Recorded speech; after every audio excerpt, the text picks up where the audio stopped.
Ne cherche pas à avoir ce que l'autre a. Bénis Dieu par rapport à ce qu'il t'a donné. Mais continue à chercher Dieu bien-aimé, parce que la bénédiction ne se trouve pas entre les mains de ton frère, ni de ta sœur, que la bénédiction est entre les mains de l'Éternel, qui a fait les cieux et la terre. La Bible a dit, David a dit, je tape mes yeux vers la montagne, d'où me viendra les secours. Les secours ne viennent ni de l'Orient, ni de l'Occident, mais les secours ne viennent que de l'Éternel.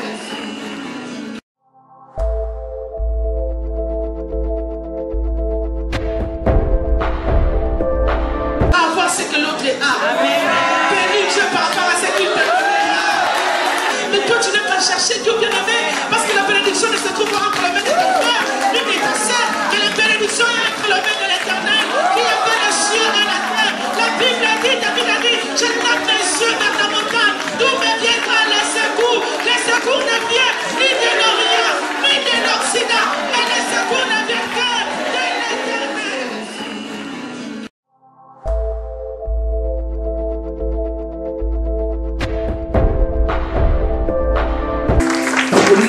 Ensemble la mission de Seigneur. Yango na vie ko suka ka pour ka positionnement te suka ko préparer moté mano mala. Yo surtout na vie ba régler moté na positionnement, ba régler moté na bozui. Nyo so na vie ba régler moté na moté mala. Zala mala pour vivre bien, avec cœur bien aimé et même ça m'a bébé. Maintenant dans le plusieurs casquettes sous vos acclamations. Je dis que sous vos acclamations. Pendant que j'invite notre Père, aujourd'hui, ça m'appelle de ma classe.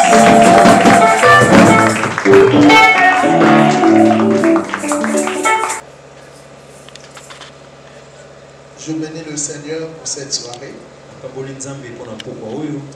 pour la grâce qu'il nous a faite d'être là. Je remercie l'intervenante qui vient de me précéder,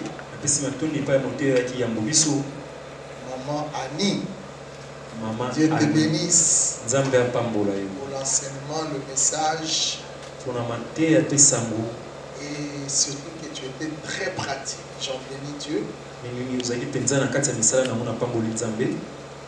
Alors là, je vais faire les résumés. Je ne vous prends que 20 minutes. Et je suis fidèle au temple. Amen. Alors, Maman Annie nous a parlé de la maison de Aman et de Zeresh. Alors moi, je voudrais faire les résumés de cette maison en deux termes, en deux points. Quand j'ai entendu l'intervention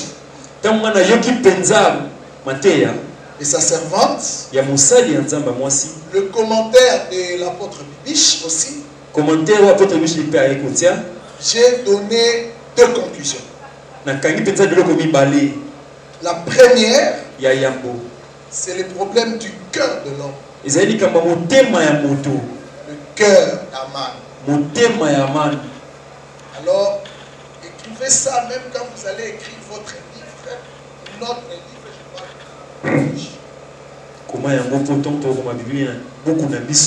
le gros de problème de Aman, c'est le cœur. Observez. Quand Aman a été élevé, dans son cœur, il n'acceptait pas qu'il y ait un autre qui soit élevé comme lui. Quand Aman a été élevé, il a voulu que tout le monde reconnaisse qu'il est Aman. Devant lui, il faut se prosterner. Devant lui, il faut se courber. Devant lui, il faut l'honorer. Devant lui, il faut descendre. Il se fait que l'autre, Mardoché, selon les principes de son Dieu, il ne doit pas se prosterner devant un humain. Il a boycotté la loi d'Aman. Le cœur d'Aman s'est enflé contre lui. Il était déterminé à détruire la vie de Mardoché. Le cœur. Laissez-moi un peu parler du cœur. Cœur. Le jour où le Seigneur m'a dit, prends le stylo. Je vais t'enseigner sur l'homme. Depuis ces jours-là, excusez-moi, j'ai réduit la confiance en l'homme.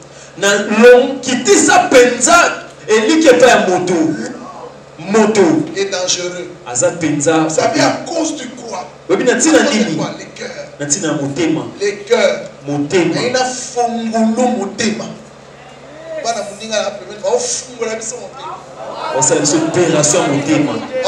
Chirurgie. Mais chirurgie cardio-spirituelle. Motema yaya. Le cœur de l'homme.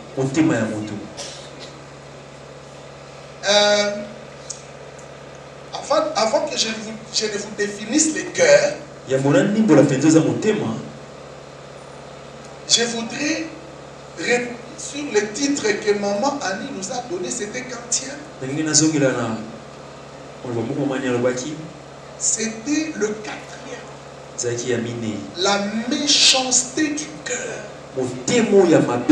Alors j'ai découvert dans 2 passages de la Bible où lorsqu'on parle du cœur, on met à côté les mots méchants. Donc quand la servante de Dieu a parlé de la méchanceté du cœur, on a 2 versets où on met ensemble dans ce verset le cœur et la méchanceté. Depuis que l'homme a péché dans le jardin du cœur, le cœur de l'homme avait complètement changé. C'est pourquoi quand Jésus vient, le premier travail qu'il fait en nous, le changement du cœur. D'ailleurs, pour accepter Jésus, nous disons, accepte-le ton cœur.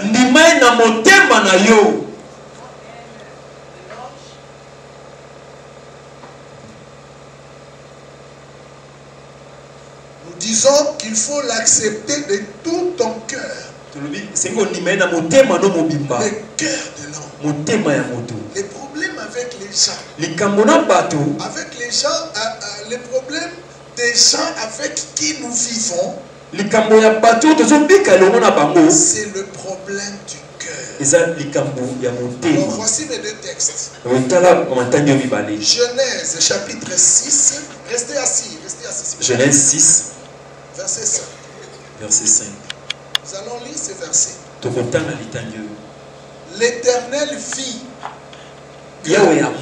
la méchanceté des hommes était grande sur la terre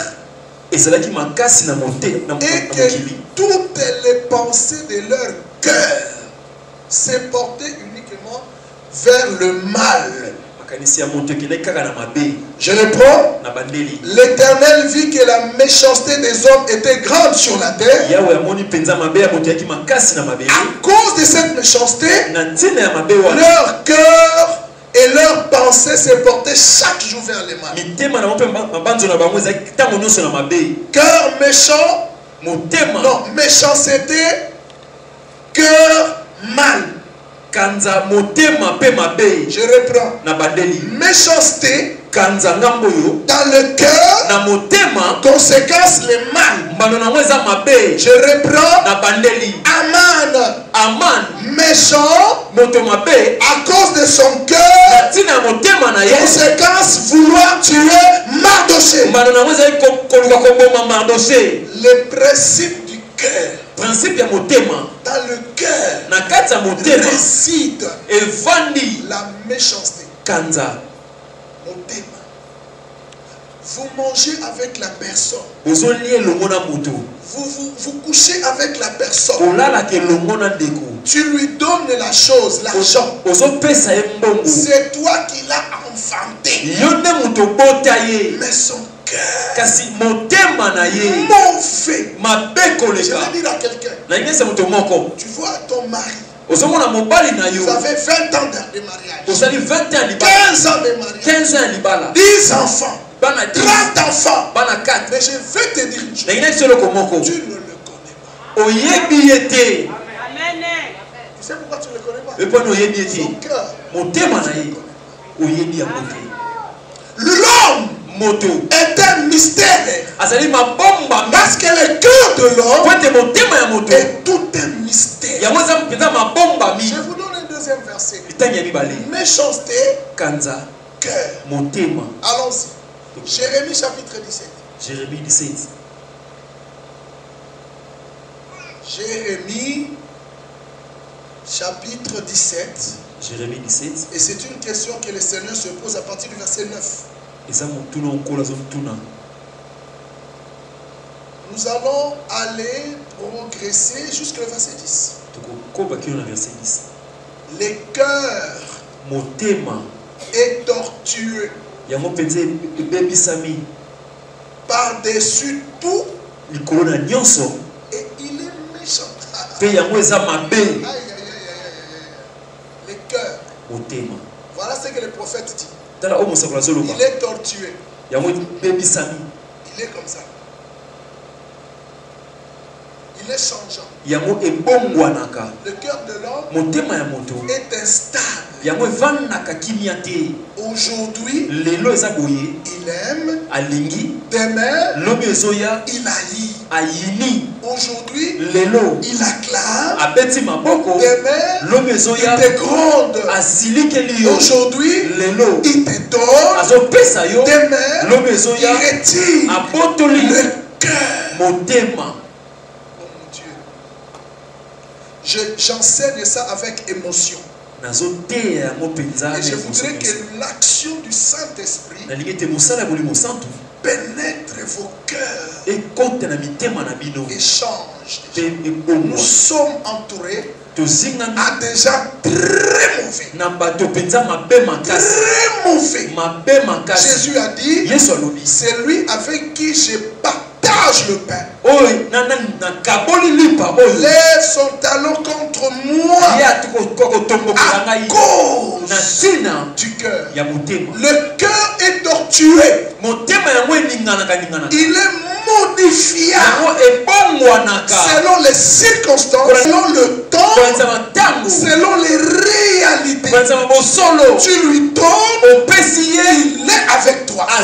Tu lui refuses, il te hait.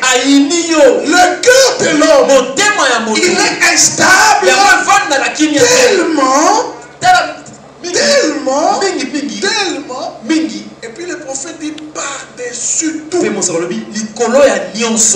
est méchant. L'homme est méchant. Le cœur de l'homme, par-dessus tout, il est méchant. Mais j'aime la question. Ça, c'est Dieu qui pose la question. Il dit, qui peut les connaître? Qui peut le connaître? J'ai vu quelqu'un qui a résolu d'empoisonner son mari. Cette nuit-là, elle a couché avec son mari. Elle a couché avec son mari. Mais pendant qu'elle faisait tout ça, le mari, et puis dans sa bouche, elle disait, chérie, je t'aime. Mais dans son cœur, Elle savait que le matin, tu allais éliminer le cœur. Est-ce que tu connais la personne? L'homme, c'est Dieu. Alors maintenant, je vais vous définir le cœur. Le mot hébreu est Leben. Leben. L-E-B-E-N. L-E-B-E-N. Alors que le grec donne le mot que nous connaissons, cardiologie, cardiopathie, c'est cardia. Cardia. En grec, cardia. C'est là où il y a tout, cardiopathie, cardiogramme, cardia. Maintenant, remarquez comment les Hébreux définissent le cœur. Les Hébreux disent le cœur, c'est ce qui est profond. Le cœur, c'est la profondeur. Comment? Le cœur, c'est la profondeur. La profondeur. Donc, tel que vous êtes là, personne ne connaît ma profondeur. Tu ne connais pas la profondeur de tes enfants. Tu ne connais pas la profondeur de ton mari. Tu ne connais pas la profondeur de ta femme. Il y a en toi une dimension qui échappe à l'homme. Et cette dimension, c'est ta profondeur. Et cette profondeur, c'est ça ton cœur.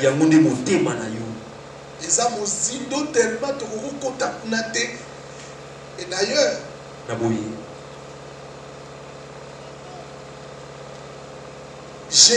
Dieu a donné un principe du cœur entre l'homme et lui. Il dit l'homme regarde à ce qui frappe les yeux, apparence. Mais l'Éternel regarde dans la profondeur. Donc nous avons deux regards différents, deux visions différentes.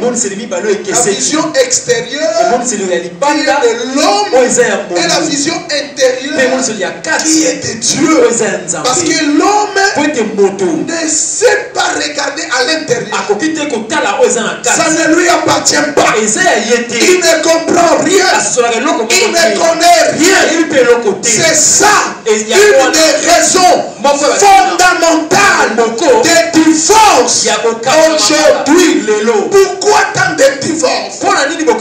C'est là un des problèmes. Olinga Mwasi, tu as cherché l'homme, tu as aimé la femme. Est-ce que est-ce que tu le connais? Otali nzoto, okimeli nzoto, nzoto te. Tala na kati na ye. Yo yebiete. Onza motikinga, soki na yebaki, na lokolo yebaki te. Olanda nzoto, olanda libanda. Dieu regarde là. Vous voulez mettre un collaborateur. Omuni ayaka fo lobi, ceci ya osalami. Oyebi. Boyebi ayaka askomba kama église abongisi basani aza sele atandi baba olobi oyebi ukoma kolela ukoma koloba nzambe soki toyebaki parce que biso nyonso tosala erreur wana nous avons considéré l'extérieur mitema le cœur.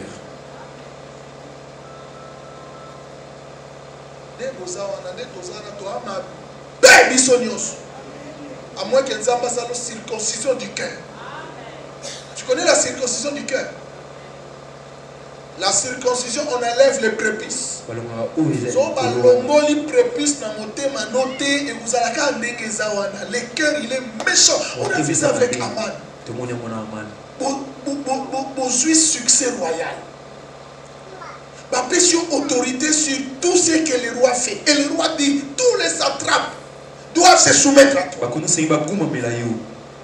le monde va se dire salut. Et koki kate yoga margose kaka.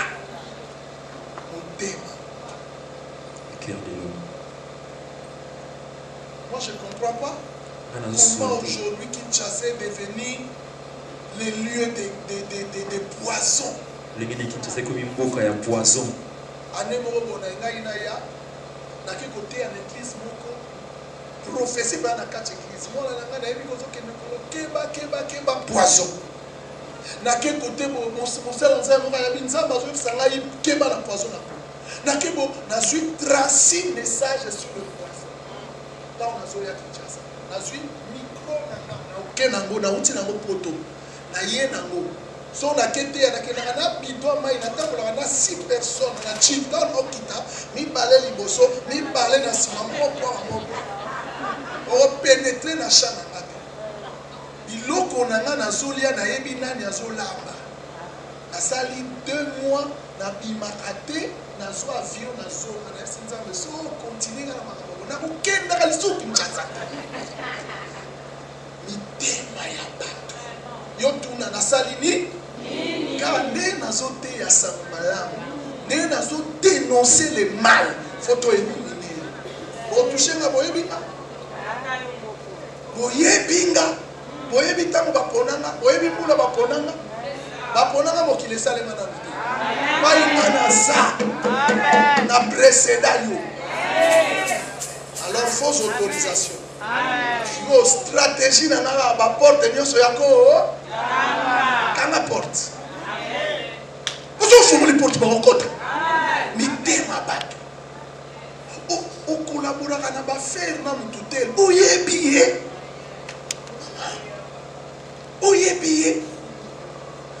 okeye sika omoni bayambi yo bien yo wana ofongwami opanzani okomi amitié oyebi bango église ozoprie na tuna na bien est-ce que oyebi pasteur maboko bazozwa bazomama yo oyebi pa ezowuta est-ce que ozwi pena ntango oloba nzambe lakisanga papa wana ozwi ntango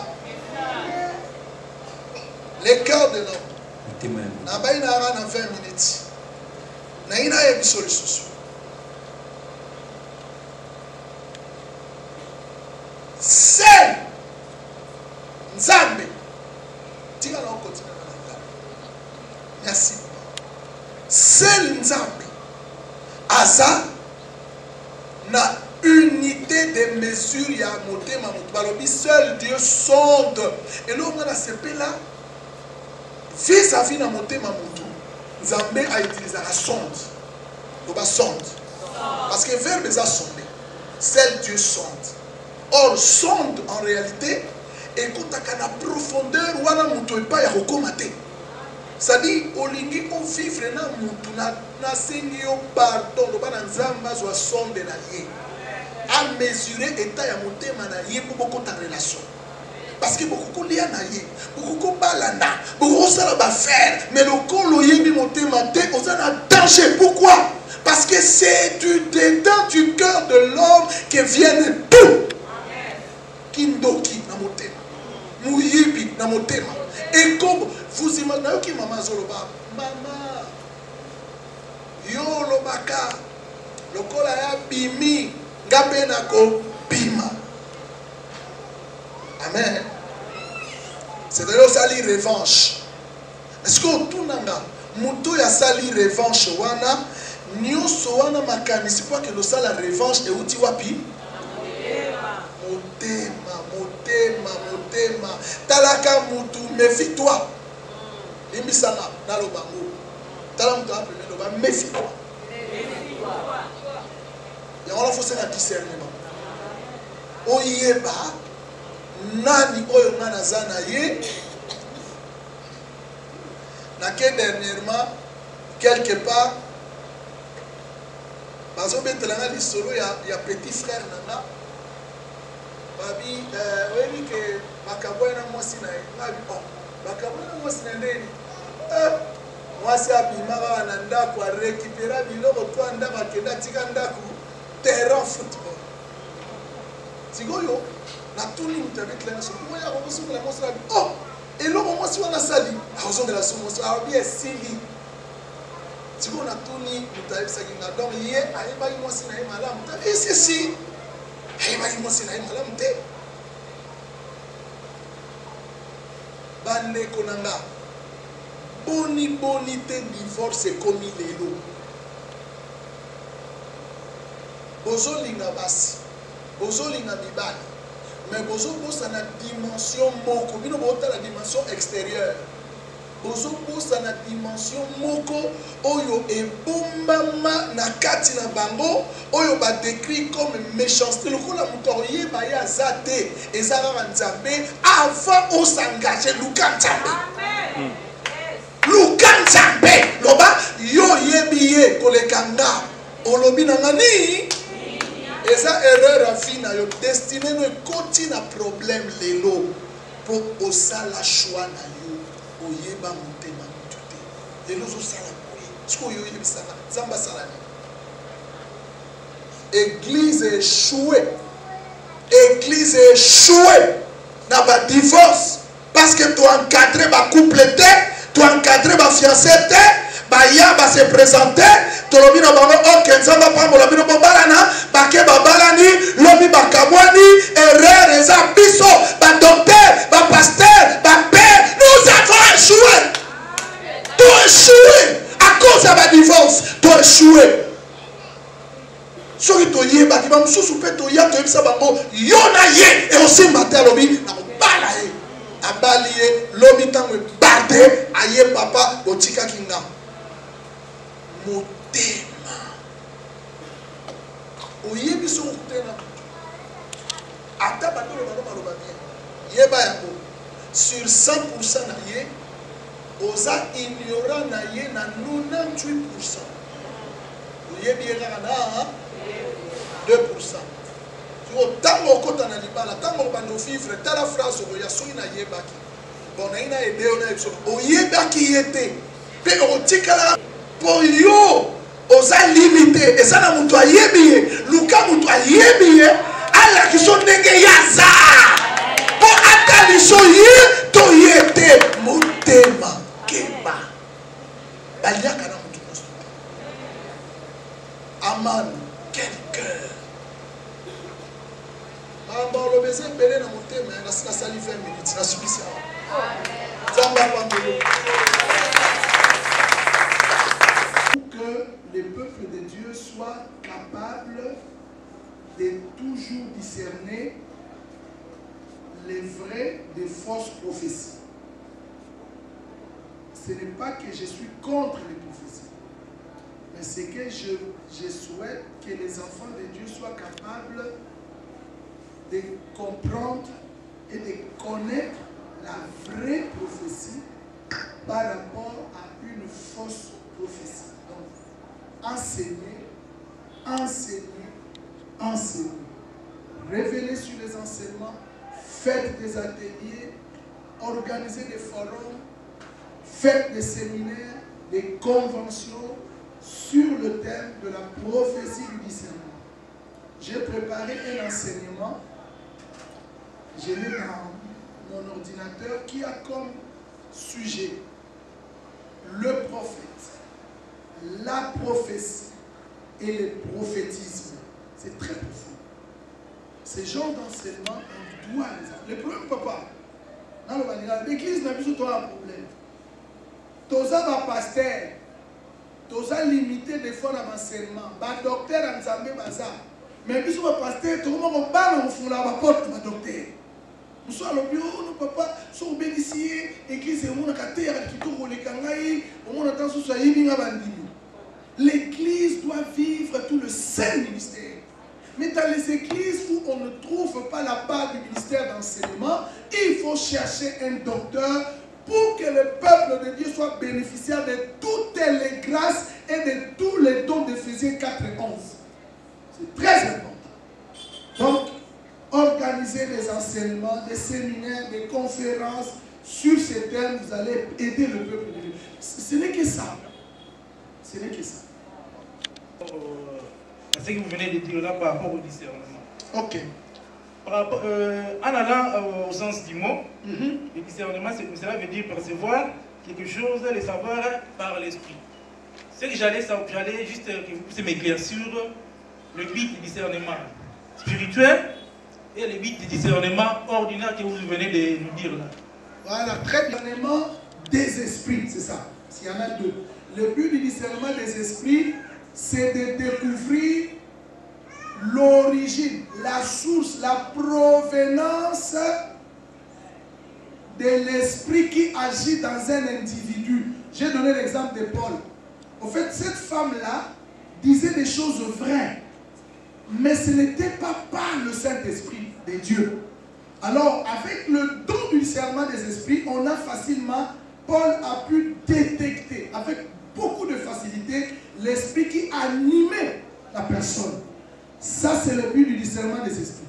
Maintenant, le discernement ordinaire t'aidera, papa, à pouvoir discerner tout ce qui se passe dans la vie. Dans le domaine des affaires, tu veux faire des affaires avec quelqu'un, tu pourras discerner s'il a de bonnes ou de mauvaises intentions. Dans le domaine du mariage, par rapport à la volonté de Dieu, les choix des études qu'il faut faire, tout le reste de la vie est parsemée des éléments qui nécessiteraient, je le mets en ce mode-là, parce que ça peut ne pas se faire, qui nécessiterait, c'est vraiment le conditionnel, le discernement. Tout ce que nous faisons sur le discernement. Même voyager, il faut discerner. Alors c'est cela la raison du discernement ordinaire. Mais nous, en tant que chrétiens, ce discernement ordinaire doit être guidé par la connaissance de la parole de Dieu, par la sagesse humaine ou divine que Dieu te donne, par l'intelligence que tu as, par, on a aussi dit quoi? Sagesse, discernement, connaissance, et puis, pardon, renouvellement. Voilà. Merci beaucoup. Elle a posé une question sur la vigilance des leaders par rapport à ces brebis. Leader nakobanga ba berger voleur, ba destructeur, et que brebis à découvrir, donc à découvrir kokende et pas oyo, on parle de Dieu, donc la sainte doctrine, la parole, la vraie parole. Donc par exemple les enseignements comme sexe. Alors le leader a refusé et brebis a accueilli, donc a désobéi, mais elle est partie quand même. Ma question est-ce que brebis acte oya sali, ils ont désobéissance, ils ont la punition ou pas? Est-ce que sali mabe ou malam? Question accueilli pour nani ni pour pas ya sali. Pasteur n'est pas athée. Athée rapide malam. Pasteur n'a pas à la délarée malam. Eh bien pourquoi on dit qu'à pasteur? Accueilli pour la koyoka ka kozonga. Accueilli bela tia longwete. Ok. Mais pasteur a boy. Où? Si vous brebis accueilli quand même. Est-ce qu'à désobéir, à Salimabé? Donc c'est un peu ça. En tout cas, par rapport à ça. Ouais. Donc la senga kinzela, on va te libata boy. Mais moi na ke quand même. Moi na fois ça la restitution ya maté yasu. Papa nemi ko boya kina kine. Mais place na kei documentation ya ngouyo. Qu'est-ce qui a poussé brebis wana akinde ayokaye? Je trouve que ici kaza moi ba insuffisance, il y a enseignement to bilei o azolia et zo kokapina na estomac na été, ils ont créé ma vide. Alors ayebi que un jour peut-être aza na mbela wana appel que parcours ope na okota yango mais eloko eza te sikoyo papa zolinga te nakende pourquoi bon akei mpo ase nourrir ase magasiner ase ressourcer non pour akende du bon mais akozonga nde na ndako mais a garder quand même eloko oyo ye azwaki na part ya papa soki papa aza déjà na momesano ya bongo il faut sikoyo papa amitala malamu pourquoi bana oyo naza na bango babimaka bakende kolia na ndako ya voisin c'est que biloko nga na olamba awa eza mpenza malamu te ekosenga sikoyo avanda na bana ameka kosala lisolo na bana par rapport kaka ya bile ya baenseignement oyo ye apesaka.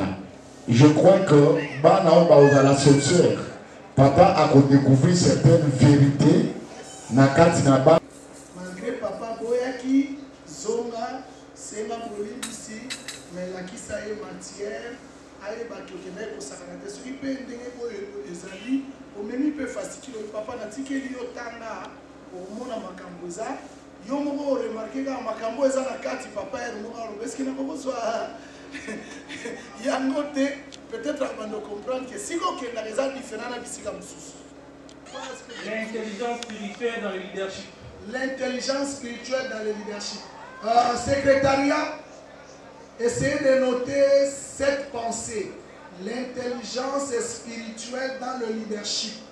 Prochainement, on va s'y atteler. Merci pour l'idée et la proposition. On a fini avec les questions. Que Dieu soit loué. Donc, je remets les mots.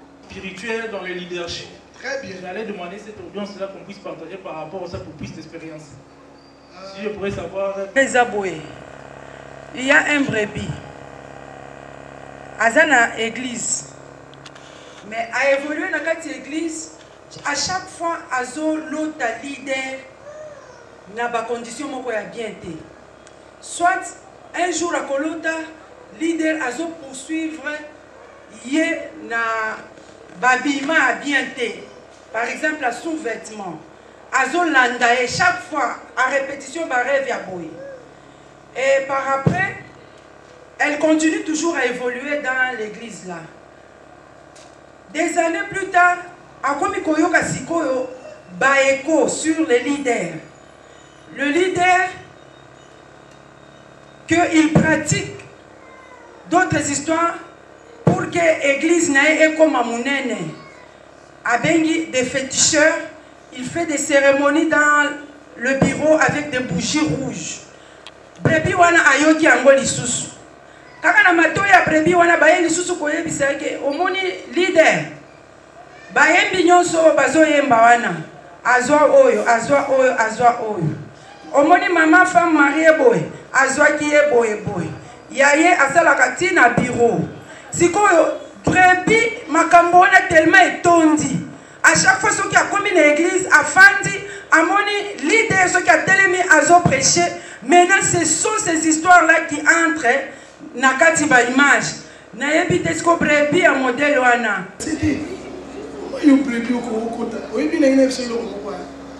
les brebis du Seigneur ne demeureront pas là où il y a des bergers. Même si yo boyo bimanzamba ou bimuso alors que l'inaltis ko ba bimuso makasi tu n'as qu'à discerner ba tête sur la discernement discerne. C'est tout. Parce que quand celui qui est devant est dans la magie, dans les trucs comme ça, quand il met sa main, il vous transmet. Azo lokabino, azo bomabino, azo maudire bino. Mais pourquoi il demeurait? Le discernement doit être facile. Ça va? Merci pour votre attention, que Dieu vous bénisse. Savoir ce que l'autre a. Bénis Dieu par rapport à ce qu'il te donne. Mais toi, tu n'as qu'à chercher Dieu.